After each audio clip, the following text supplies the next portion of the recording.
ወደ ምስራቅ ዙሮ መጸለይ፣ ወደ ምስራቅ ዙሮ መመልከት ለምን አስፈለገ? በቅዳሴ ጊዜ ከምንሰማቸው ትእዛዛት ቅዳሴያኑ ከሚያዙን ትእዛዛት አንደኛው ውስተ ጽባህ ነጽሩ ወደ ምስራቅ ተመልከቱ የሚል ትእዛዝ ሁልጊዜም በቅዳሴ መካከል እንሰማለን። ዛሬ የምንማማረው አራተኛው ፊትን ወደ ምስራቅ አዝሮ መጸለይ መይጠገጽ መንገለ ምስራቅ። ይህ በፍትሐ ነገሥትም በጸሎተ ፍትሐት ተጽፎ የምናገኘው ነው። ዛሬ መጋቢት አንድ ብለን የጀመርንበት ነው። ወርኃ መጋቢት ብዙ የመዳን ምስጢራችን የተፈጸመበት ስለሆነ አባቶቻችን ወርኃ መጋቢትን ወርኃ መድኃኒት ብለው ይጠሩታል። ምክንያቱም እግዚአብሔር ዓለምን ካለመኖር ወደ መኖር አምጥቶ የፈጠረው በዚህ በወርኃ መጋቢት ነው።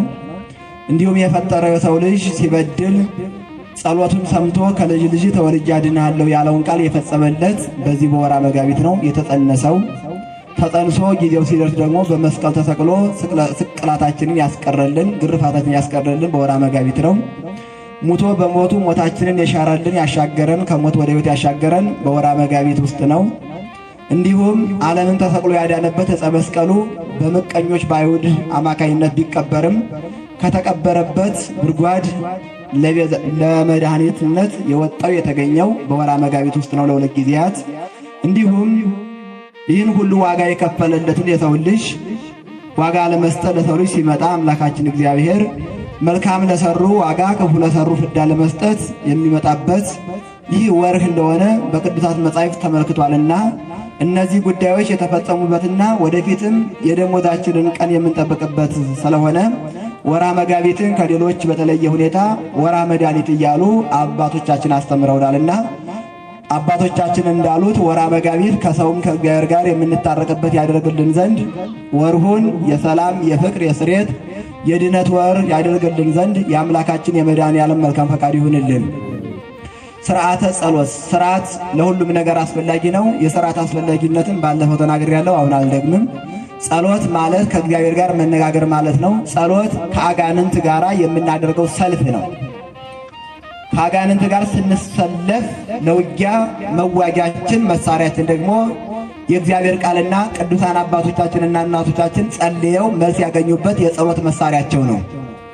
ቅድም እህቶቻችን ወንድሞቻችን ሲዘምሩ እንደሰማችሁት በመዝሙሩ ተምረናልና ሀገራችንም ሆነ ሕይወታችን ቤተክርስቲያናችንም ተጠብቃ የምትኖረው በምድራውያን ሥጋ በለበሱ መንፈሳዊ ሥጋውያን ወታደሮች ብቻ ሳይሆን በመንፈስ የእግዚአብሔርን ቃል በታጠቁ መንፈሳውያን ወታደሮች በጾማቸው በጸሎታቸው በምዕመናን ጸሎት ሀገራችን ተጠብቃ ትኖራለች። ጸሎት፣ ጾም፣ ምጽዋት፣ ስግደት የክርስቲያኖች የኛ ጾም፣ ጸሎት፣ ምጽዋት ከእግዚአብሔር ዘንድ የተሰጠን መልካም ምግባር እንደሆነ ለምናምን ለኦርቶዶክስ ተዋሕዶ ልጆች ጾምና ጸሎት የነፍሳችንም የሥጋችንም አጥርና ቅጥር ነው። ምንና ምን? ጾምና ጸሎት የሥጋችንም የነፍሳችንም አጥር ቅጥር ነው። አንድ ቤት ተሰርቶ አጥር ቅጥር ባይኖረው ምን ይሆናል ብላችሁ ብታስቡ የሚሆነውን አይጠፋችሁም። አንድ ገበሬ ዘር ዘርቶ ተክል ተክሎ ያለ አጥር ቢተወው ምን ይሆናል ብላችሁ ብታስቡ ምን እንደሚሆን አይጠፋም፣ ይታወቃል። ስለዚህ አንድ ክርስቲያንም በክርስቶስም አምኖ ከተጠመቀ በኋላ ከጾምና ከጸሎት ሕይወት ርቆ ቢኖር አጥር ቅጥር የሌለው አዳራሽ፣ አጥር ቅጥር የሌለው ተክልና አዝሪት መሆኑ ነውና አጥር ቅጥራችንን ጾምና ጸሎትን የሰጠን አምላካችን መድኃኔዓለም ስሙ ሰውነታችን ሥጋችን ከሚጠበቅበት አንደኛው ምንድነው? ጸሎት ነው። ሥርዓት ጸሎት ለእግዚአብሔር የምናቀርበው መስዋዕት ነው። ስለዚህ መስዋዕት በአግባቡ በሥርዓቱ በጊዜው እንደሚፈጸመው ሁሉ ጸሎትም ስንጸልይ በሥርዓት ሲሆን ጸሎታችን ሥጋዊውንም መንፈሳዊውንም ጥያቄ መልስ እንዲያገኝ ያደርጋል። ይህምን ሲሆን ነው? ሥርዓቱን ጠብቆ ሲንጓዝ ነው። በጸሎተ ሥርዓት ውስጥ ከምናከናውናቸው አንደኛው ባለፈው ጊዜ የተማርነው ለጸሎት ስንነሳ በተለይ የነግህ ጸሎት ስንጸልይ ባገኘነው ውሃ ታጥበን እጃችን መጸለይ እንዳለብን ነው። ሁለተኛ ልናደርገው የሚገባን አደግድጎ ታጥቆ ቁሞ ወገብን ታጥቆ መጸለይ እንዳለብን፣ እንዲሁም ሶስተኛ የምናደርገው ቀዊም በእግር ግራ ቀኝ ሳይሉ ሳይቀመጡ ሳይጠፉ እግርን ሳያፋተሉ ቀጥ ብሎ ቁሞ በእግዚአብሔር ፊት መጸለይ እንዳለብን ተማምረናል። ዛሬ የምንማማረው አራተኛው ፊትን ወደ ምስራቅ አዝሮ መጸለይ ከጸሎተ ሥርዓት አንደኛው ነው። ስለዚህ በዚህ ቃል እንማማራለን ማለት ነው። መይጠገጽ መንገለ ምስራቅ ይህ በፍትሐ ነገሥትም በጸሎተ ሥርዓት ተጽፎ የምናገኘው ነው። በፍትሐ ነገሥት አንቀጽ 14 ላይ ስለ ጸሎት ተጽፎልናል። መይጠገጽ መንገለ ምስራቅ ፊትን ወደ ምስራቅ አዝሮ መጸለይ። በቅዳሴ ጊዜ ከምንሰማቸው ትእዛዛት ቀዳሴያኑ ከሚያዙን ትእዛዛት አንደኛው ውስተ ጽባህ ነጽሩ ወደ ምስራቅ ተመልከቱ የሚል ትእዛዝ ሁልጊዜም በቅዳሴ መካከል እንሰማለን። ይህ በዜማ የሚባል ነበር። ነገር ግን ከጊዜው አንጻር በንባብ ወደ ምስራቅ ተመልከቱ ተብሎ ይነገረናል። ግን ዜማ ያለው እዝል ግዝ ያለው በዜማ የሚታወጅ አዋጅ ነው። ከጊዜው አንጻር ግን በዜማ የሚባሉት ብዙዎቹ የጸሎት ክፍል በንባብ ይባላሉ። ስለዚህ በቅዳሴ መካከል ከምንታዘዛቸው ትእዛዛት ምንድነው? ወደ ምስራቅ ተመልከቱ ተብሎ እንታዘዛለን። ወደ ምስራቅ ዙሮ መጸለይ፣ ወደ ምስራቅ ዙሮ መመልከት ለምን አስፈለገ ሲባል ወደ ምስራቅ መመልከት ምንድነው? ብዙዎቻችን ይሄን በቁሙ ዝም ብሎ ወደ ምዕራብ የዞረ ሰው ወደ ምስራቅ ዙሮ እንዲመለከት አይደለም። መንፈሳዊ ትርጉምና ሐሳብ ስላለው ያን መረዳቱ መልካም ነገር ነው እንጂ ወደ ሰሜን ሲያይ የነበረው ወደ ምስራቅ እንዲያይ ወይንም ወደ ምዕራብ ሲያይ የነበረው አካል ዙሮ ወደ ምስራቅ እንዲያይ አይደለም። ከዚህ በፊት የተቀመጣችሁ ተነሱ ሲባልም ተኝቶ ወይም ተቀምጦ የነበረ ሰው ይነሳል። በቅዳሴ ጊዜ የምንሰግድባቸውና የማንሰግድባቸው ጊዜ አለ። ይህም ባለፈው አስተምሬያለሁ። ግን አንድም የሚሰራው አካል የለም። ሳሚው ላይ ይሁር ነው ሰምቶ ይሁር ነው እንጂ ሰራ የለም። ምን ጊዜ ነው መሬት ሰግደን የምንሰግደው? ምን ጊዜ ነው በአንገታችን ዝቅ የምንለው? ምን ጊዜ ነው ወገባችን ጎንበስ አድርገን ጸሎተ ፍታት የምናደርገው የሚለውን እስቲ ቀረብ እያላችሁ የምታቀርቧቸውን መምህራን ጠይቋቸው። ስለ ስግደት ከጸሎት በኋላ እንማራለን ካላችሁ እናውቃለን፣ አውቀን እንሰራለን። ስለዚህ ወደ ምስራቅ ዙሮ መመልከት መጸለይ ለምን አስፈለገ? ዲያቆኑስ ወደ ምስራቅ ተመልከቱ ይለን ምን እያለን ነው? አንደኛ ወደ ምስራቅ ተመልከቱ የምንባለው የተባልነው ወይንም ወደ ምስራቅ ዙሮ መጸለይ ያስፈለገበት ምክንያት 5 ነገሮች አሉ። እነዚያን ባጭር ብቻ እናገራለሁ፣ እንድትከታተሉ በእግዚአብሔር ስም አሳስባችኋለሁ። አንደኛ ወደ ምስራቅ ዙረን የምንጸልየው ወይንም ወደ ምስራቅ ተመልከቱ የተባልነው ምስራቅ የእግዚአብሔር መገለጫ ቦታው ዙፋኑ ስለሆነ ነው። ምስራቅ የእግዚአብሔር ቦታ ነው ብለን እንጠራዋለን። እግዚአብሔር የሌለበት ቦታ የለም። ዓለማትን እግዚአብሔር ይወስናል እንጂ እግዚአብሔርን ቦታ አይወስነው። ግን ያደረውን ጨለማ የሚያርቀውን ብርሃን የምናየው በምስራቅ በኩል ነው። እግዚአብሔር ደግሞ በባህሪው ብርሃን የብርሃን ምንጭ መገኛ ነው።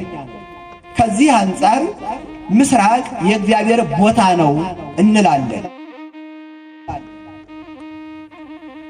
ያደረው ጨለማ የሚርቀው በምስራቅ በኩል በወጣው የፀሐይ ብርሃን ይርቃል። ይህ ያደረውን ጨለማ የሚያርቀውን ብርሃን የምናይበት ምስራቅ ነው።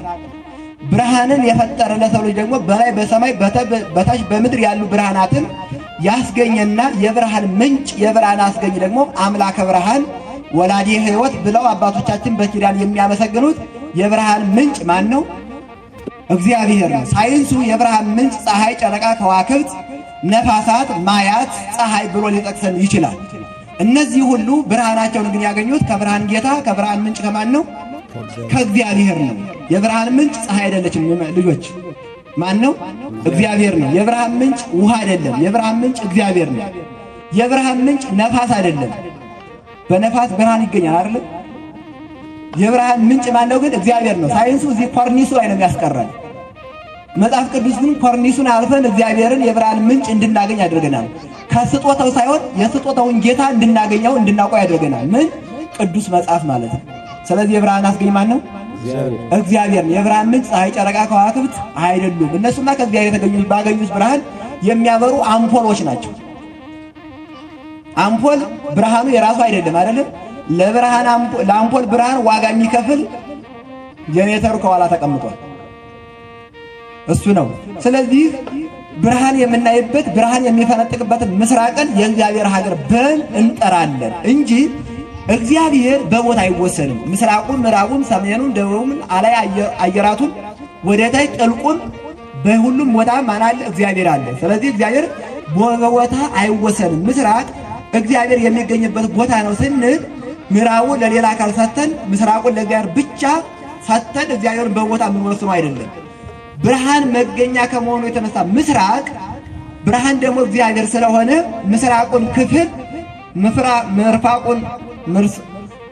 ምስራቁን አቅጣጫ የእግዚአብሔር ቦታ ብለን እንናገራለን። በአንጻሩ ደግሞ ጨለማ የሚጀምርበት የቀኑ ብርሃን የሚጠልቅበትን ምዕራቡን ክፍል ደግሞ የዲያብሎስ መኖሪያ ሀገር ብለን እንናገራለን።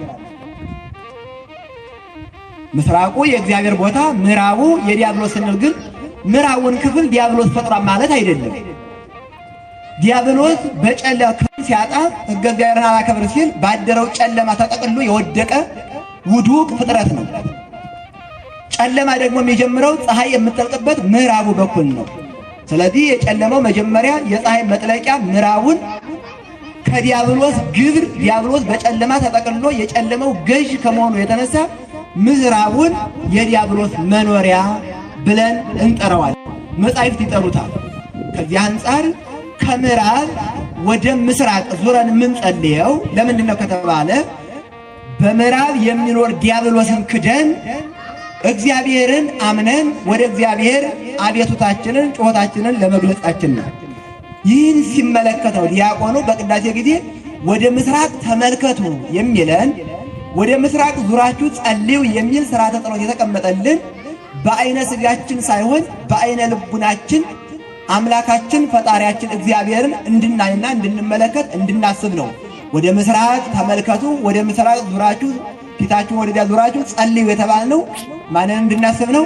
አምላካችን ፈጣሪያችን እግዚአብሔርን በአይነ ልቡናችን እንድንመለከት ነው እንጂ ምስራቅን ለእግዚአብሔር ምዕራብን ለዲያብሎስ ሰጥተን መስጠታችን አይደለም የሚለውን ማየት ያስፈልጋል።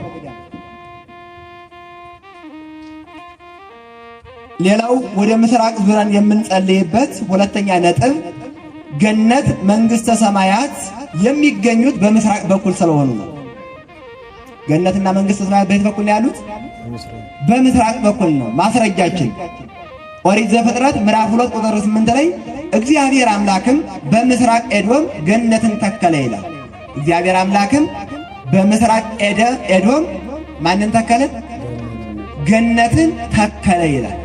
ስለዚህ ገነት ያለችው በየት ነው ማለት ነው? በምስራቅ። በምስራቅ እንደሆነ ማነገረን እግዚአብሔር ያጻፈው ሊቀ ነቢያት ቅዱስ ሙሴ የጻፈልን ኦሪት ዘፍጥረት ምዕራፍ 2 ቁጥር 8 ላይ ገነት በምስራቅ ከሆነች ደግሞ መንግሥተ ሰማይ ደግሞ በገነት አቅጣጫ ነው ያለችው። ሰው ወደ ቤተ መቅደስ ከመግባቱ በፊት በደጀ ሰላም አድርጎ ወደ ቤተ መቅደስ እንደሚገባው ሁሉ ከገነትም ቀጥታ የሚገባው ወደ ማን ነው? ወደ መንግሥተ ሰማይ ነው። ገነት በደጀ ሰላም ትመሰላለች። ደጀ ሰላም የምንለው ወደ ቅጥረ ቤተ ክርስቲያኑ ከምንገባበት መጀመሪያው በር ላይ የራሱ የሆነ ቤት ሰቀላ የሆነ አለ። ደጀ ሰላም የተባለበት ዋና ምክንያት ደጀ ሰላም የምንለው በልማድ ምዕመናን ዝክር የሚዘክሩበትን የሙታን መታሰቢያ የሚሰጡበትን ካህናቱ ተገኝተው ባርከው የሚዘክሩበትን ቤት ያንን ደጀ ሰላም ብለን መጥራታችን የልማድ ነው እንጂ ያ ቤተ ምርፋቅ ነው የሚባለው።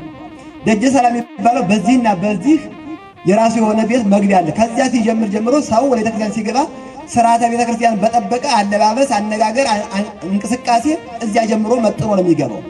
ደጀ ሰላም ለምን ተባለ ቢባል የተጣሉ ሰዎች ያን ደጀ ሰላም ሳይታረቁ አያልፉበትም። ቂም ይዞ ያንን ደጀ ሰላሙን አልፎ ወደዚያ ይገባል። የተጣላ ሰው ታርቆ ቂሙን ትቶ መርዙን ተፍቶ የሚገባበት ነው። እንዲሁም ካህናት ምዕመናን ልጆቻቸውን አገይተው የሚናዝዙበት ኃጢአታቸውን የሚያምኑበትም የሚያናዝዙበትም ስለሆነ ከእግዚአብሔር ጋርም ከሰውም ጋርም የምንታረቅበት መጀመሪያ ወደ ቅጥሩ ከመግባታችን በፊት በሩ ላይ ያለው መገልገያ በር ወይም መጠለያስ ምን ይባላል? ደጀ ሰላም ይባላል። ስለዚህ ገነት በማን ትመሰላለች? በደጀ ሰላም። መንግሥተ ሰማይ ደግሞ በማን ትመሰላለች? በቤተ መቅደስ። በደጀ ሰላም በኩል አድርጎ ወደ ቤተ መቅደስ እንደሚገባው ሁሉ በገነትም በኩል አድርጎ ወደ ማን ይሸጋገራል?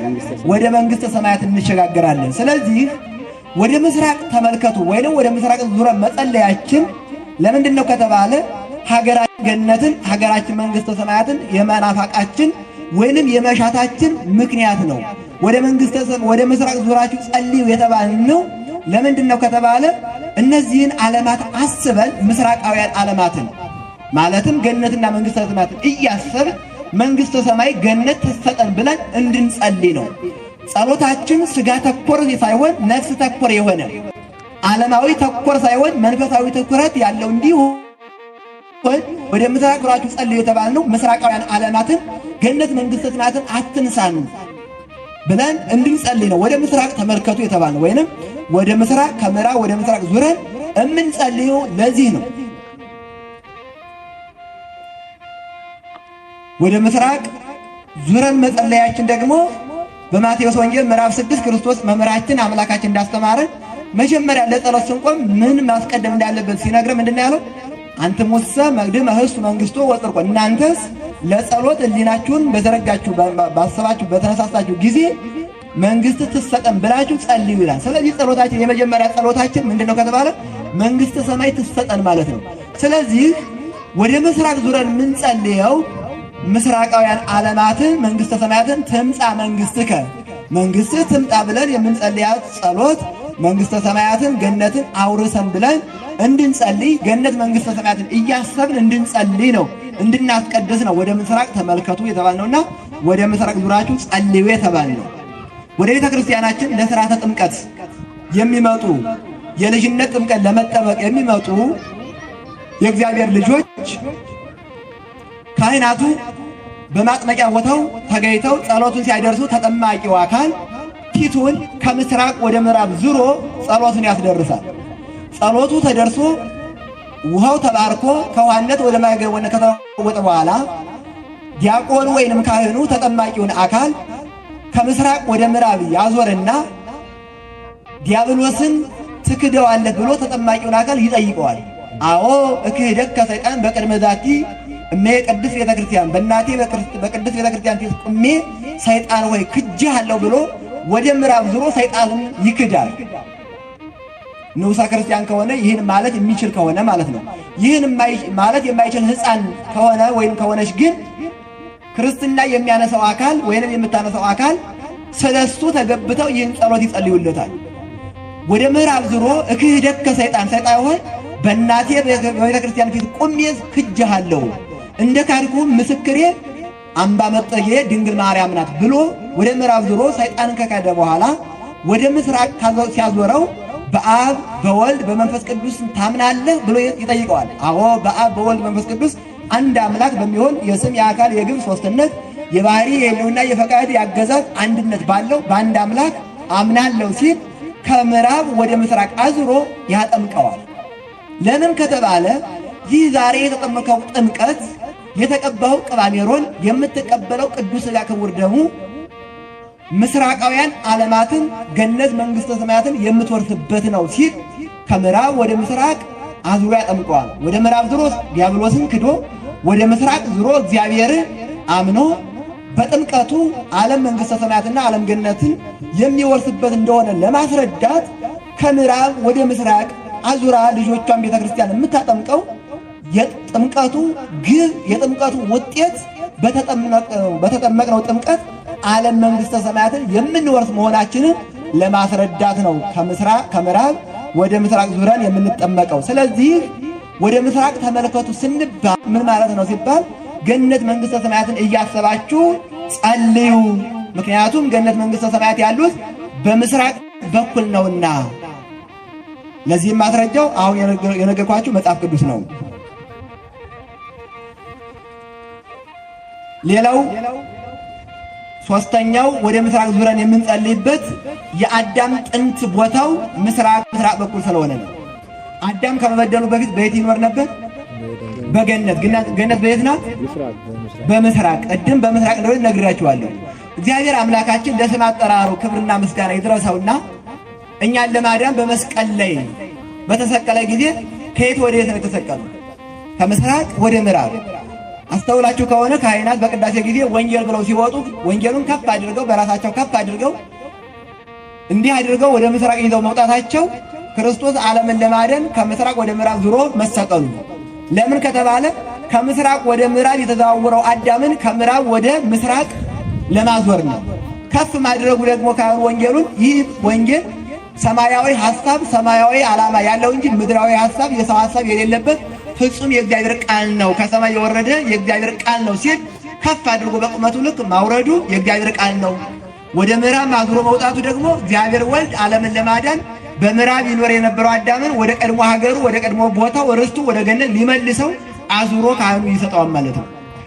እግዚኦ በእንተ ማርያም ስንል ማነው እግዚኦ ማረነ ክርስቶስ ስንልና በእንተ እግዝእትነ ማርያም ስንልም እንደወዚዋ ካህነ ሰውት ዘንድ መነጋገሩ መልካም ነው።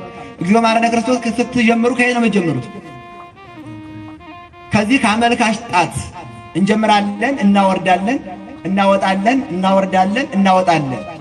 መውረዱ ከሰማይ መውረዱ፣ መውጣቱ መስቀል ላይ መውጣቱ፣ መውረዱ ዮሴፍና ኒቆዲሞስ ከመስቀል አውርደው በመቃብር ማሳረፋቸው፣ ማውጣቱ ሞትን ድል አድርጎ መነሳቱ ሲደገም ደግሞ እንደዚያው ያንን ትርጉም ይሰጠናል።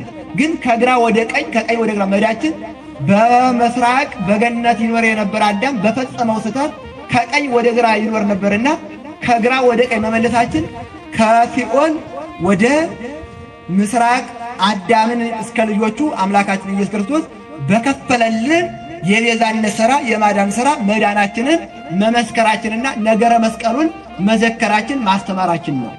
ስለዚህ ምስራቅ የአዳም ጥንት ቦታው ናት። ለዚያ ነው ሊቁ ቅዱስ ኤፍሬም እመቤታችን ድንግል ማርያምን ባወደሰበት የምስጋና ቃሉ ምን አለ? ፈቀደ እግዚእ ያግዝ ለአዳም ሕዝኑን ወትኩዘ ልብ ለ5500 ዘመን አዝኖና ተክዞ በአጋንንት እግር ተረግጦ ይኖር የነበረ የሰው ልጅ ሊያድነው ወደደ ብሎ የእግዚአብሔር መወለድ ዓላማው ምን እንደሆነ አዳምን ወደ ቀድሞ ቦታው ወደ ገነት ወደ ቀድሞ ክብሩ ወደ ልጅነት ወደ ቀድሞ ርስቱ ወደ ገነት ወደ መንግስት ሊመልሰው ወደደ ብሎ ውዳሴ ማርያም ነገረ ክርስቶስን መጀመሪያ ጀምሮ ይነግረናል። ለመናፍቃኑ ይህ አይዋጥላቸውም። ግን ውዳሴ ማርያማችን ሆነ ሌላው የጸሎት ክፍላችን እያንዳንዱ የጸሎት ክፍላችን የሚጀምረው በማን ነው? የእግዚአብሔርን አምላክነት የእግዚአብሔርን አዳኝነት ቤዛነት መስክሮ ነው። ሌሎቹ የቅዱሳኑን በእግዚአብሔር ማዳን ያላቸው የማዳን ሱታፌ የሚገልጸው። ስለዚህ ውዳሴ ማርያም እንኳን ሲመረመር ፈቀደ እግዚእ ያግዝ ለአዳም ነው። ጌታ አዳምን እስከ ልጆቹ ከዲያብሎስ ባርነት ነፃ ሊያወጣው ምን አለ? ወደደ። ይህ ወንጌል ነው። ውዳሴ ማርያም እናቱ ወንጌል ነው። ከወንጌል የወጣ በቤተ ክርስቲያን የምንጸልየው ጸሎት የምናደርገው ሥርዓተ ጸሎት አንድም ነገር የለም። እያንዳንዱን ከመጽሐፍ ቅዱስ ጋር ብታዛመዱት ከመጽሐፍ ቅዱስ የወጣ ከአምስቱ አዕማደ ምስጢር የዘለለ የጸሎት መጽሐፍ የለንም። ማስተዋል ግን ማጤን ግን እኛን ይጠይቀናል። ስለዚህ ከምዕራብ ወደ ምስራቅ ዙረን መጸለያችን ቀድሞ ሀገራችንን ገነት መንግሥተ ሰማያትን ባደረክልን የቤዛነት ሥራ በተቀበልክልን የመስቀል መከራ እንድትሰጠን አድርገን እያል መጸለያችን የናፍቆት ምልክታችን ነው። ሀገራችንን ዙረን እያሰብን ገነት መንግሥተ ሰማያትን እያሰብን እንድንጸልይ አዳም ያጣትን ገነት ያገኛት በምንድን ነው ከተባለ በጸሎት ነው። ጾሞ ጸልዮ ሱባኤ ገብቶ ጾሙን ጸሎቱን ሰምቶ እንባውን ተመልክቶ ከልጅ ልጅ ተወልጄ አድንሃለሁ የሚል ጽኑ ቃል ኪዳን ከፈጣሪው ከእግዚአብሔር ዘንድ አዳም እስከ ልጆቹ ተቀብሏል። ያጣትን ገነትን ያገኛት በምንም ሳይሆን በጸሎት ነው። ስለዚህ አዳም በጸሎቱ ያገኛትን ሀገራችንን ርስታችን ገነት መንግሥተ ሰማያትን ስጠን ስንል እንድንጸልይ ወደ ምስራቅ ተመልከቱ የተባለው ለዚህ ነው። ወደ ምስራቅ ዙረን መጸለያችን ሶስተኛው ነጥብ ይህ ነው። አራተኛው ወደ ምስራቅ ዙረን የምንጸልየው ጌታችን አምላካችን መድኃኒታችን ኢየሱስ ክርስቶስ የማዳን ሥራውን ፈጽሞ በይባቤ መላእክት በመላእክት ምስጋና ቅዱሳን አባቶቻችን ሐዋርያት እያዩት ከምድር ወደ ሰማይ ከፍ ከፍ ያለው ወይንም ያረገው ለኢየሩሳሌም ከተማ ምስራቅ በሆነችው በደብረ ዘይት ነው። በየት በኩል ያረገው? በምስራቅ በኩል። ደብረ ዘይት ለኢየሩሳሌም ከተማ ምስራቋ ናት። ይህንንም መዝሙረኛው ክቡር ዳዊት በመዝሙሩ እንዲህ ሲል ተናግሯል። በምስራቅ በኩል ላረገ ለአምላካችን ለእግዚአብሔር ዘምሩ ይላል። በምስራቅ በኩል ለምን አለ? ላረገ ለእግዚአብሔር። ለሰማይ ምስራቅና ምዕራብ ሰሜንና ደቡብ የለውም። ምክንያቱም ለሰማይ ወሰን ደንበር ልክ አናበጅለትም።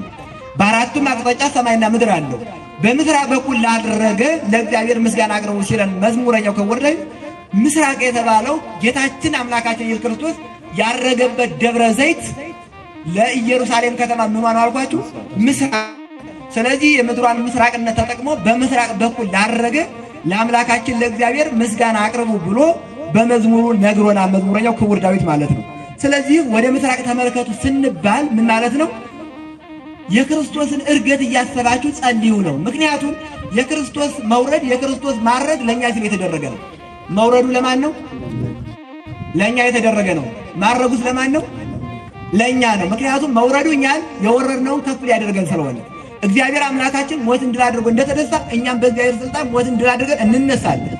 ሌላው ቤተ እምነት ትንሣኤ ሙታን አለ ቢል ከቃል ያለፈ የተግባር ማስረጃ የለም። እኛ የኦርቶዶክስ ተዋሕዶ ልጆች ግን ሞትን ድል አድርጎ የተነሳ ክርስቶስ አምላካችን ብለን ለምናምን ግን ሞትን ድል አድርገን እንደምንነሳ ማስረጃ ተጨባጭ ማስረጃ አለን።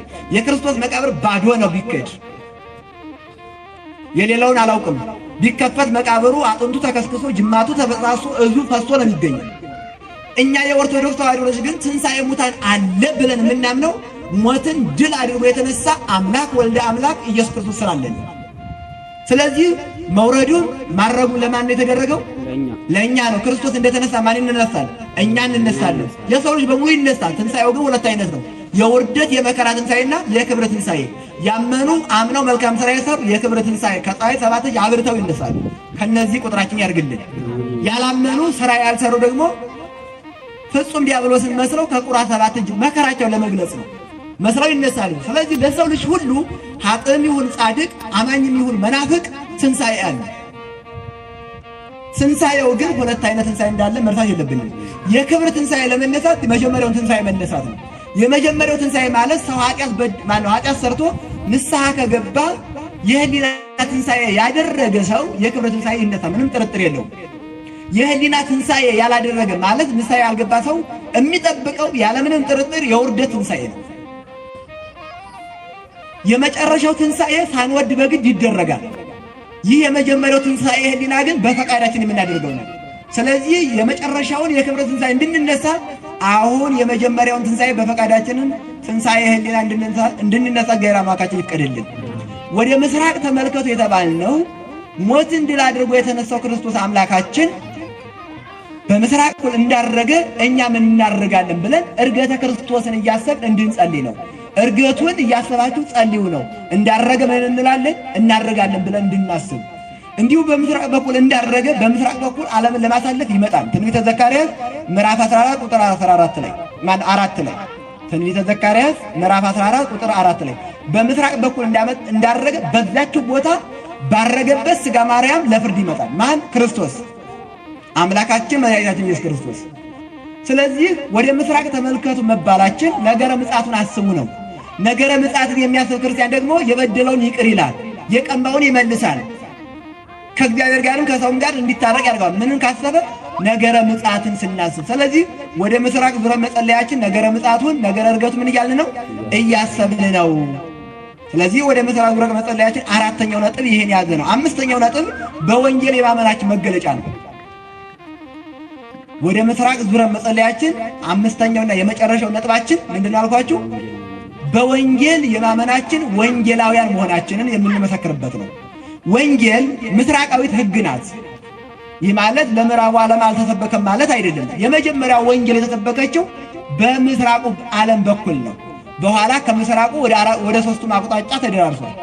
ለዚህ ነው ካህናት አባቶቻችን ወደ ምስራቅ ያወጡት ወደ ምዕራብ ያወጡትን ወንጌል አዙረው ወዴት ነው የሚያነቡት? ወደ ምስራቁ ክፍል አዙረው ነው። ለምን ከተባለ ወንጌል መጀመሪያ ጊዜ መሰበክ የጀመረችው በምስራቅ በኩል ነው። ስለዚህ ወንጌል ምስራቃዊት ሕግ ትባላለች። ካህናቱ ቀዳሲያኑ አብዛኛውን ጊዜ በቅዳሴ ጊዜ ፊታቸውን አዙረው ወደ የሚጸልዩት ወደ ምስራቅ አዙረው ነው። በክርስቶስ ቤዛነት በክርስቶስ ደም የተከፈተችልን ገነት መንግሥተ ሰማያትን ለማሰጠት ስለኛ ከእግዚአብሔር ጋር የሚነጋገሩ መሆናቸውን ለማስረዳት ነው።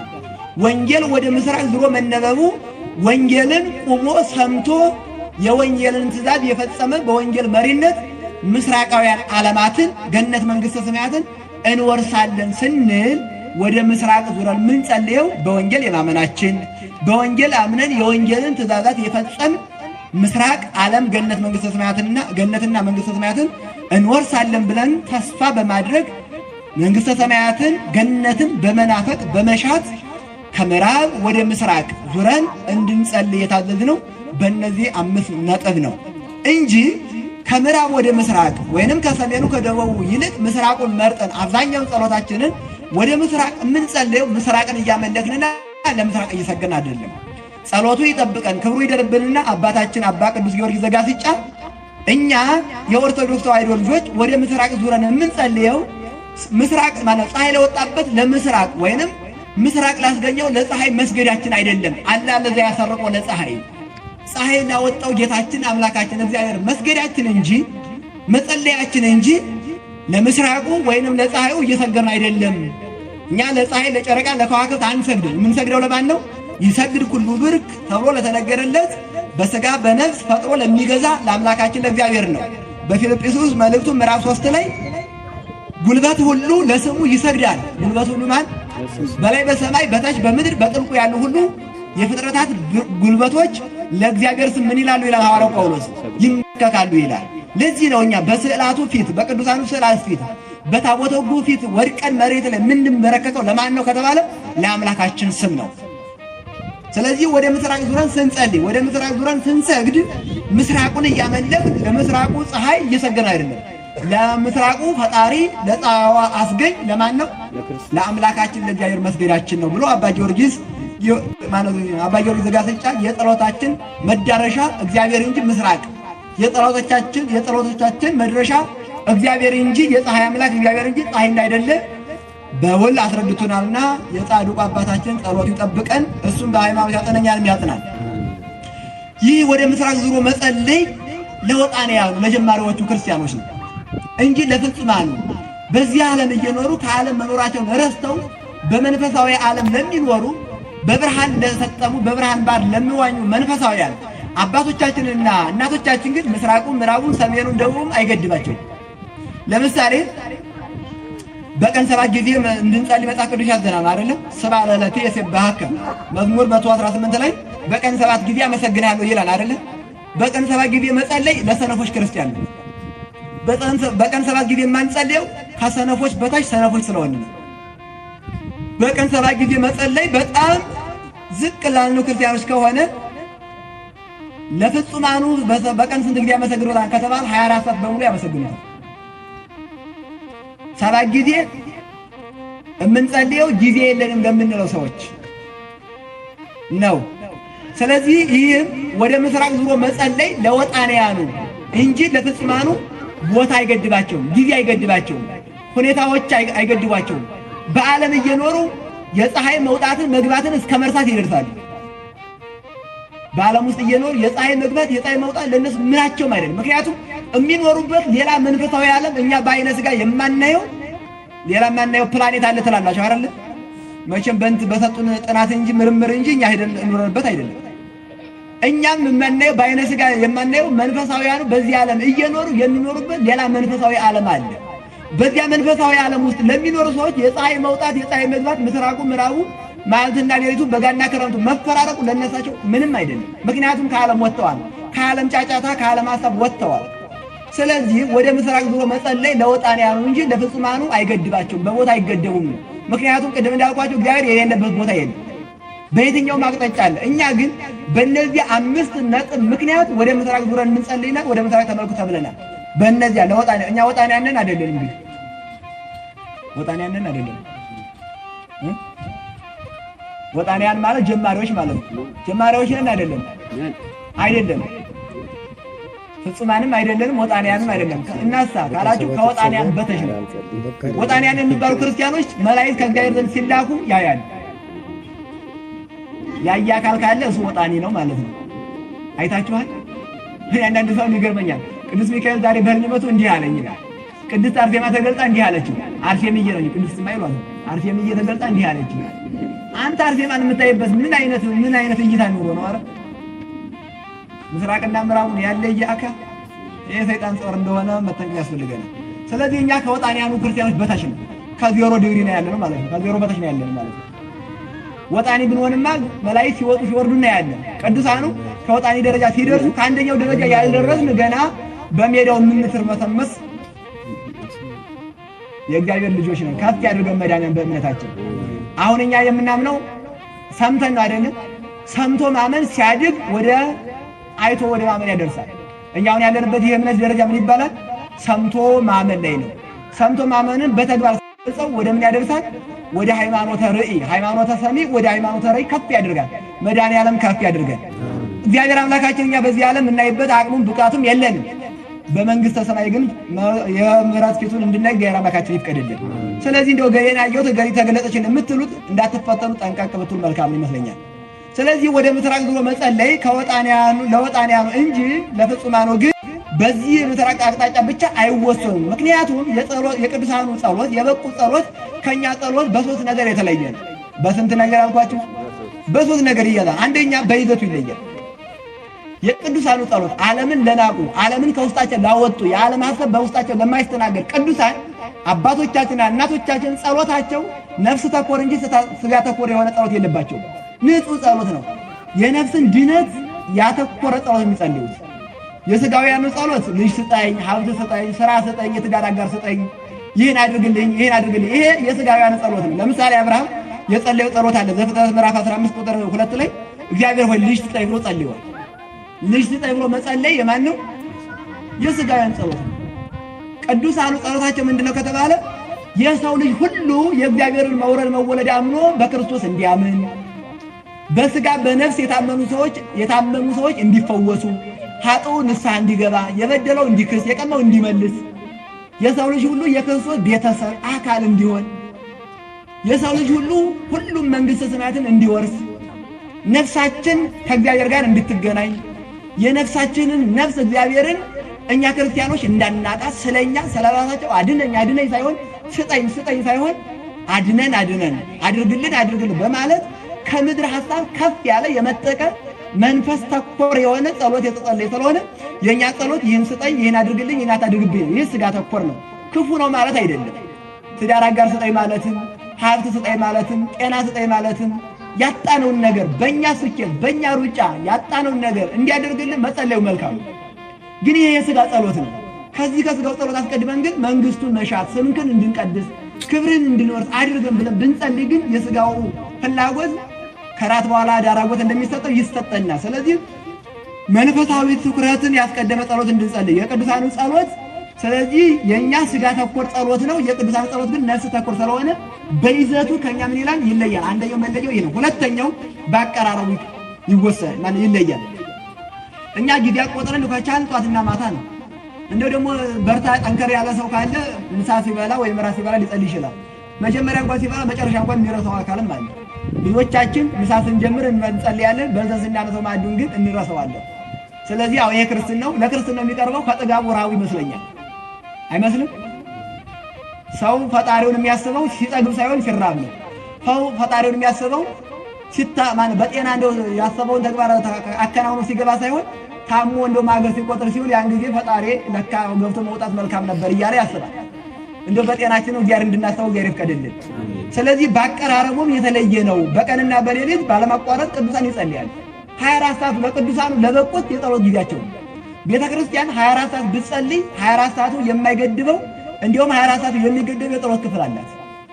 እያንዳንዱ ቅዳሴ በዜማ ቢዝም 24 ሰዓት አይበቃውም። ምክንያቱም ቤተ ክርስቲያን ባሕረ ጥበባት ነው። ይህ በሌላው ቤተ እምነት የለም። ይህን ልናውቅ ይገባናል። ሀብታችንን ማወቅ አለብን። ሀብታችንን ስናውቅ አጥብቀን እንይዘዋለን። የያዝነውን ይዘን ከተገኘ አክሊል መንግሥተ ሰማያትን ማንም ምንጥቅም የለም። ማንም አክሊልን እንዳይወስድብህ ያለህን አጽንተህ ያዝ ይላል። ያለን ሀብታችንን አባታችን ቅዱስ ያሬድ ያመጣልንን ሰማያዊ እዝል ግዕዝ አራራይ ዜናችንን ያለንን አጥብቀን መያዝ ልጆቻችን የዚህ ተጠቃሚዎች እንዲሆኑ ማድረግ የእናት አባት የእኛም የካህናቱ ድርሻ ነው። ያለን አጥንተን መያዝ። ስለዚህ ቅዱሳኑ ሲጸልዩ በጊዜ አይገደቡም። ሰዓት አይተው አይደለም። እንዲሁም ቅዱሳኑ ሲጸልዩ ጸሎትም ቦታውም ጊዜውም አይገድባቸውም። ምክንያቱም ከህሊና ጸሎት ሲደርሱ መጽሐፍ ተመልክተው አይደለም እንደኛ የሚጸልዩት። ከህሊና ጸሎት ሲደርሱ ከንፈራቸውን በማንቀሳቀስ አይደለም የሚጸልዩት። ከንፈራቸውን ሳያንቀሳቀሱ በህሊና በተመስጦ መጸለይ ሲጀምሩ መጽሐፍ ተመልክተው ከመጸለይ ሲያልፉ ቅዱሳኑ የጸሎት ጊዜያቸውን ቦታ ጊዜ ምን አይላቸው አይወስናቸው። ስለዚህ ለኛ 7 ጊዜ ጸሎት ጊዜ ተሰርቶልናል። ለቅዱሳኑ ግን 24 ሰዓት በሙሉ 365 ቀኑ በሙሉ ለቅዱሳኑ ከእግዚአብሔር ጋር የሚነጋገሩበት ቀን ነው። እንዲሁ በ24 ሰዓት ከእግዚአብሔር ጋር ስንት ሰዓት እንነጋገራለን የሚለውን እናንተ የቤት ስራውን ሰዱትና እኔ በቀን ከእግዚአብሔር ጋር ስንት ጊዜ እነጋገራለሁ ብሎን ማሰብ። እንደ የጸሎት ህይወት የጠፋብን ሰዎች የጸሎት ህይወት አሁን አንዳንድ ጊዜ በክርስቲያና ህይወታችን በጾም ጊዜ የጸሎት መጽሐፋችን ከወደቀበት አንስተን እንጸልያለን። ጾሙ ነገ ሲፈታ ይጣላል። እንደገና ጸሎት እንደ አደጋ መኪና አደጋ ሲደርስብን የምንጸልየው አይደለም። በስኬታችንም በውድቀታችንም በማግኘታችንም በማጣታችንም ጊዜ መቸመሽ ከጸሎት መራቅ የለብን። ጸሎት እስትንፋስ ነው ተብሏል። ነው፣ እውነትም ህይወት ነው። ግን ይህ ሲባል ደግሞ በጸሎታችን እንኖራለን ማለት አይደለም። አንዳንድ ደግሞ ካልጸለይኩኝ እንደው መቅሰፍት ይገጥመኛል የሆነ መከራ ያገኘኛል ብሎ ያስባል። ይህ ጸሎትን ማምለክ ነው። የምንኖረው በእኛ ጸሎት ሳይሆን በእግዚአብሔር ቸርነት ነው። መጸለያችን ማመስገናችን ስለተደረገልን የምናመሰግንበት ስለሚደረግልን የምንለበስበት ነው። የጸሎት አይነቶች ብዙዎች ናቸው፣ ወደፊት የምንማራቸው ናቸው። ስለዚህ የምንኖረው በእኛ ጸሎት ሳይሆን በማን ነው? በእግዚአብሔር ቸርነት በቅዱሳኑ ጥበቃ ነው። ይህ ሲባል ግን እንተኛ ማለት አይደለም። መጸለይ፣ ማመስገን፣ መለመን ለምኑ ይሰጣችኋል ተብለንና መለመን በተሰጠልን ነገር ማመስገን ተገቢያችን ነው። ስለዚህ በአቀራረቡ የቅዱሳኑ ጥበቃኛ ምን ያለ ነው? እጅግ ከፍ ያለ ነው። ሶስተኛው ላይ የመጨረሻ ነጥባችን የቅዱሳኑ ጸሎት ግዳጅ በመፈጸሙ ከኛ ጸሎት ይለያል። እኛ የሚቀድመውን ባለማስቀደማችን የሚከተለውን ባለማስከተላችን ጸሎታችን ዝብርቅርቁ የወጣ ስለሆነ፣ ሁለተኛ እግዚአብሔር በሚሰማን በኩል በንጹህ ልቡና ከቂም ከበቀል ነስተን በዓለም ተስፋ ያደረግነው የጨበጥነውን ነገር ሳንተው ከመጸለያችን የተነሳ የጸለይነው ጸሎት ብዙ ጊዜ መልስ ሳናገኝበት እንቀራለን። ጉድለቱ ከኛ እንጂ ከእግዚአብሔር አይደለም። ጉድለቱ ፎርሙላ የጎደለው ከማን ነው? ከኛ ነው። ከእግዚአብሔር ምንም የሚጎልበት አንድም ነገር የለም። ሁሉ በእጁ ሁሉ በደጁ ነው።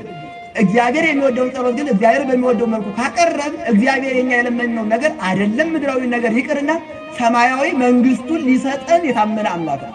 ለምኑ ምን ትላላችሁ? ታገኛላችሁ። አንኳኩ ምን ትላላችሁ? ታገኛላችሁ፣ ይከፈትላችኋል ተብሎ የተነገረ ስለሆነ፣ ስለዚህ ከኛ ጸሎት ይልቅ የቅዱሳኑ ጸሎት ግዳጅ በመፈጸም የለመነው ነገር በማሰጠት መልስ በማምጣት የማን ይበልጣል? የቅዱሳኑ ጸሎት ይበልጣል። ይህን ስለምናውቅ እኛ በቅዱሳኑ ስም እንማጸናለን። አምላከ ገሌ፣ አምላከ ተክለ ሃይማኖት፣ አምላከ ገብረ እርዳኝ፣ ይህን አድርግልኝ ብለን እንማጸናለን። ስሙን ከስማቸው ጋር አንድ አድርገን ስንጠራ የቅዱሳኑ ጸሎት ከኛ ይልቅ ቅርብ ስለሆነ ለእግዚአብሔር ከኛ ይልቅ በሕይወታቸው እግዚአብሔርን የሰበኩ እግዚአብሔርን የገለጹ ቅዱሳን አባቶቻችን እናቶቻችን ለእግዚአብሔር ቅርብ ስለሆኑ በቅዱሳኑ ስም የእግዚአብሔር ስም ጠርተን እንማጸናለን። የተማጸነውን በቅዱሳኑ ስም ይልልናል፣ ይደረግልናል። ኤልሳ ከኤልያስ በረከት ተቀብሎ ዮርዳኖስን ለመሻገር በተሰጠው በኤልያስ መጠምጠሚያ ባህሩን ሲከፍለው አልከፈልለታል። ሲመታው አሁንም አልከፈላል። ሶስተኛ ላይ ግን የጎደለውን ተረድቶ የኤልሳ አምላክ ወዴት አለ ብሎ ሲመታው ባህሩ ተከፈለ። የጎደለው ምን ነበረ? የኤልሳን ስም ከእግዚአብሔር ስም ጋር አንድ አድርጎ መጥራት ስለነበረው ሊያስተምረው ስለፈለገው ሲመታው ዝም። በሶስተኛው የኤልያስ አምላክ ሆይ እርዳኝ ብሎ ሲመታው ባህሩ ተከፈለ። የአቡነ ተክለ ሃይማኖት አምላክ ሆይ እርዳን ስንለው የሲኦልን ባህር ከፍለን እንደምንሻገር እኛ ክርስቲያን ምን እንላለን? እናምናለን። የገብረ መንፈስ ቅዱስ አምላክ የጊዮርጊስ አምላክ ሆይ እርዳን ብለን ስንማጸን ምን ይለናል? የእነዚህ የቅዱሳኑ አምላክ የቅዱሳኑን ቃል ኪዳን አስበው ባህሩ ምን ይለናል? የሥጋውንም የነፍሱንም ባህር መከራ ምን ይለናል? ያሸግረናል። ስለዚህ የቅዱሳኑ ጸሎት ከኛ ጸሎት ይልቅ እጅግ ግዳጅ ፈጻሚ ነው። ያዕቆብ በምቱ እንዲህ ብሎ እንደተናገረ የጻድቅ ሰው ጸሎት እጅግ ግዳጅ ምን ትላለች? ትፈጽማለች። ያዕቆብ መልእክት ምዕራፍ 5 ላይ የቅዱሳኑ ጸሎት ፀሐይን አቁሟል። ኢያሱ በገባው ፀሐይ አቁሟል አላቆመም? ኢያሱ እንደኛ ሰው ነው፣ ግን ለእግዚአብሔር ቅርብ ሰው ስለሆነ ፀሐይን አቁሟል። እኛ ያወለድናቸው ልጆች እንኳን አዘን ማስቆም አቅቶናል። ይህን አድርግ ይህን አታድርግ ማለት እንኳን ያልቻልን ደካሞች ነው። ለምን? ወላጆች ወላጅ ስላልሆን ልጆችም ልጆች መሆን አቅቷቸዋል። አባቶቻችን ግን እንደኛ ሰው ናቸው፣ ግን ሰማይን አዘው ዝናብ አቁመዋል፣ በረድ አዝንመዋል። ሰማይን አዘው ፀሐይን ባለችበት እንድትቆም አድርገዋል። ያለፈውን ጊዜ መልሶ እንዲመጣ አድርገዋል። አሁን ስንት ደቂቃ ነው? 1 ሰዓት ከ33 1 ሰዓትን አሁን ብጠራ ትመጣልኛለች? እችላለሁ? አላገኛትም። አባቶቻችን ግን በጸለዩ ጸሎት ያለፈውን ሰዓት መልሰው እንዲመጣ አድርገውታል። በምን? በጸሎታቸው። ስለዚህ የጻድቅ ሰው ጸሎት በእግዚአብሔር ዘንድ ይላል ግዳጅ ትፈጽማለች። ለዚህ ማስረጃ ትንቢተ ኢሳይያስ ምዕራፍ 38 ቁጥር 8 ላይ ያለፈውን ጊዜ አምጥቶ መልሶ እንዲያገኘው አድርጎታል። ፀሐይን ማቆሙን እንዲሁ በመጽሐፈ ኢያሱ ተጽፎ የምናገኘው ነው። ኢሳይያስ 38:8 ኢያሱ 14:11 ላይ ብንመለከት እነዚህ ቅዱሳን ሰማይን አዘው የተሰሙ ናቸው። ያዕቆብ በመልእክቱ ሲገልጽ ምን አለ? ኤልያስ ዘከማነ ሰብእ፣ ኤልያስ እንደኛ ሰው ነው፣ እንደምንታመም ይታመማል። ነገር ግን ጸለየ፣ ሰማይን ለጎመ። ጸለየ፣ ሰማይ ዝናምን ከሰማይ ምን አለ? አወረደ ይላል። ኤልያስ ይህን ማድረግ የቻለው ምንድነው ከተባለ ጸሎቱን በአግባቡ በንጹህ ልቡና ስለጸለየ ነው። ስለዚህ ወደ ምስራቅ ዙረን የምንጸልይበት ዋና ምክንያት አምስቱን ነጥብ መያዝ ያስፈልጋል። የኛ የደካሞቹ ጸሎት ግን ከቅዱሳኑ ጸሎት እጅግ ያነሰ ስለሆነ በራሳችን ጸሎት ሳንተማመን ሳንመካ የቅዱሳኑ አምላክ ጸሎታችን በእነሱ ቃል ኪዳን ተቀብሎ በምድርም በሰማይም እንዲደረግልን የምንሽተውን መልካሙን ነገር ሁሉ እንዲፈጽምልን የእግዚአብሔር ቸርነት የወላዲተ አምላክ ምልጃና ጸሎት አይለየን። በተማርነው ትምህርት ልክ ተለውጠን የበደልን ያጠፋን ንስሐ ገብተን ቅዱስ ሥጋውን ክቡር ደሙን ተቀብለን ከገቡ መውጣት ካገኙ ማጣት የሌለባትን ገነት መንግሥተ ሰማያትን እንድንወርስ የእግዚአብሔር ቸርነት የእናታችን የወላዲተ አምላክ የድንግል ማርያም ምልጃና ጸሎት የመላእክት ጥበቃ የቅዱሳን ቃል ኪዳንና በረከት አይለየን። ወስብሐት ለእግዚአብሔር ወለወላዲቱ ድንግል ወለመስቀሉ ክቡር። ይቆየን።